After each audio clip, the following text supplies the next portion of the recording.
का जो समीकरण होता है वो y बराबर 0 होता है, और इसी तरह से y अक्ष का जो समीकरण है वो x बराबर 0 होता है। यानी कि x अक्ष में y के सारे बिंदु वो 0 होते हैं, इसी प्रकार y अक्ष में सारे के सारे x वाले बिंदु वो 0 होते हैं। इसलिए जो है x अक्ष का जो समीकरण होता है वो y बराबर 0 लिया जाता है, और इसी तरह से y अक्ष के समीकरण में x बराबर 0 लिया जाता है।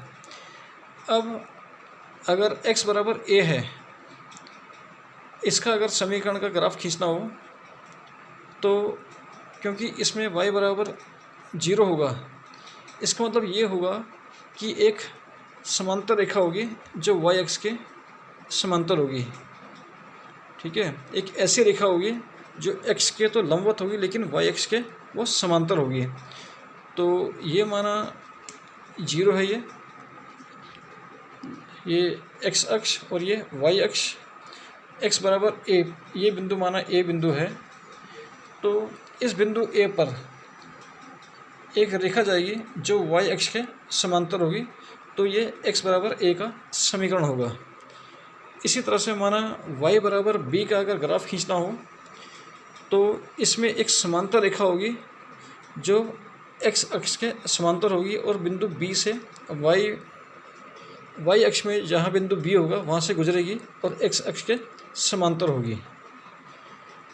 अब प्रश्नावली 4.4 सवाल नंबर 1 जो है y बराबर 3 का जो है एक चर वाले और दो चर वाले में हमें ग्राफ खींचना है। यानी कि y बराबर 3 को एक चर वाले में भी ग्राफ खींचना है और दो चर वाले में भी ग्राफ खींचना है। तो क्योंकि अभी अभी बताया गया था कि एक चर वाले में, क्योंकि y बराबर 3 है, y बराबर 3 है तो हम सबसे पहले x अक्ष ले लेंगे, उसके बाद y अक्ष लेके चलेंगे। तो हम निशान मार्क करेंगे 1, 2 और ये बिंदु 3। अब y बराबर 3 का जो ग्राफ होगा वो एक समांतर रेखा होगी, x अक्ष के समांतर होकर के जाएगी और y अक्ष में 3 से पास होकर के जाएगी। जहाँ पर बिंदु 3 होगा उस बिंदु से x अक्ष के समांतर एक रेखा खींची जाएगी, तो वो जो है एक चर वाले में समीकरण हो जाएगी y बराबर 3 की। इसी प्रकार से ये कहा जाए कि दो चर वाले में हमें इसी को हमें y बराबर 3 को हमें दो चर वाले रैखिक समीकरण में आगे खींचना है। क्योंकि x वाला हिस्सा तो 0 है तो इसको हम लेके चल सकते हैं 0x प्लस y बराबर 3।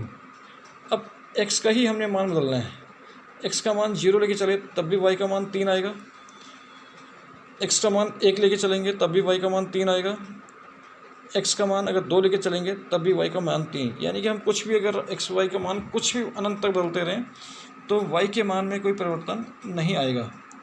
तो अब जो है टेबल बनाई इसकी, x और y, x का मान 0, 1, 2 पर लेने पे हर एक बार y का मान 3, 3, 3 आया। तो इसका ग्राफ किस तरह से बनाएंगे, तो ये x अक्ष और ये y अक्ष, तो इसको बिंदु और बिंदु ही निरूपित किया जाएगा कि x का मान 0 पर y का मान 3। x अक्ष में पहले हम 0 लेके चलेंगे तो y का मान 3 यहाँ पर होगा, पहला बिंदु 0,3। इसके बाद x 1 पर यहाँ 1 और ये 2। x अक्ष में पहले 1,3 को निरूपित करना है, पहले x अक्ष में हम 1 चलेंगे, उसके बाद y में 3 चलेंगे, तो ये बिंदु आया 1,3। इसी तरह से 2,3, इसका मतलब है पहले हम x अक्ष में 2 चलेंगे, उसके बाद y अक्ष में 3 चलेंगे, तो ये बिंदु मिला हमें 2,3। तो इन तीनों बिंदुओं से गुजरती हुई एक सीधी रेखा खींचेंगे जो कि x अक्ष के समांतर होगी। इस तरह से ये जो समीकरण है दो चर वाले समीकरण में y बराबर 3 का ग्राफ खींचा गया है। इसी प्रकार से दूसरा भाग है 2x प्लस 9 को एक चर में भी और दो चर में भी इसका रैखिक समीकरण हमें खींचना है। तो सबसे पहले 2x बराबर -9 दाईं ओर जाएगा तो ये प्लस वाला माइनस में बदल जाएगा। अब x का मान निकालेंगे, x बराबर है -9/2 और x का मान आया हमारे पास -4.5। अब क्योंकि x का मान -4.5 है, इसका मतलब एक ऐसी रेखा होगी जो वाई अक्ष के समांतर होगी। अब इसके लिए हम क्या करेंगे, क्योंकि एक चर वाले में ग्राफ खींचना है तो हम 1 2 3 4 5 तक निशान लगाएंगे। तो हम देखेंगे 4.5 बिंदु कहाँ पर है, यहाँ पर है। तो हम वाई अक्ष इस 4.5 पर हम एक्स अक्ष के लंबवत एक रेखा खींच देंगे।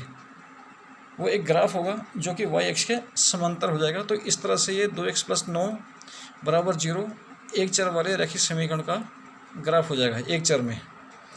इसी तरह से 2x + 9 = 0 को दो चर वाले रैखिक समीकरण में बदल करके इसका ग्राफ खींचना है। तो क्योंकि y वाला हिस्सा 0 है तो इसको लिख देंगे 2x + 0y + 9 = 0। इस बार हम क्या करेंगे कि y का मान 0 लेके चले। पहले 0 लेके चलने पर भी x का मान -4.5, क्योंकि ऊपर हम तो मान निकाल ही चुके हैं। अब y का मान 1 लेके चलने पर तब भी x का मान 4.5 ही आएगा।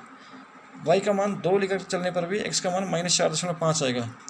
इस तरह से ये बॉक्स बनाया।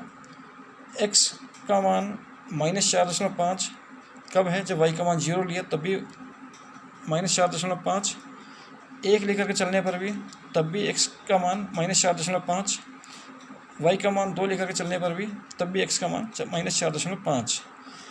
तो इसका मतलब है अब दो चर में इसको खींचना है। तो x का मान 0 लेकर चलने पर मतलब -4.5 पर y का मान 0 है, इसका मतलब पहला बिंदु यहीं पे मिला 0, -4.5।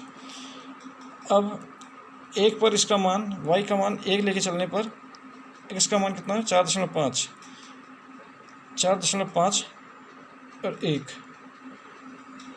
तो इसी तरह से ये हुआ, ये 0, ये हुआ हमारे पास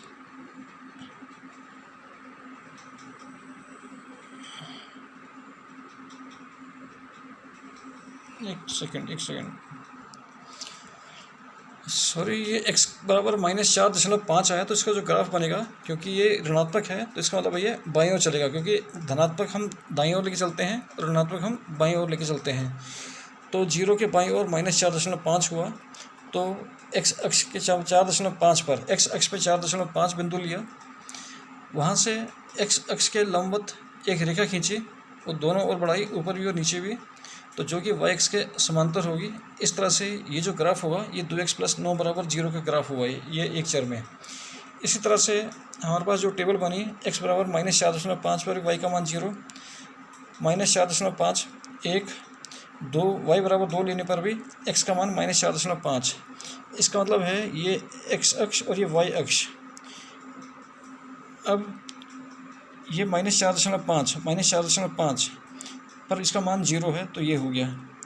अब दूसरा है बिंदु है -4.5 पर 1, तो -4.5 पर 1 ऊपर की ओर है, -4.5 पर 2, तो -4.5 पर 2 ये हो गया। तो इस तरह से ये एक रेखा इन तीनों बिंदु से होते हुए एक रेखा खींचे, तो जो कि ग्राफ बना दो चर में 2x + 0y = 9 का एक ग्राफ हुआ।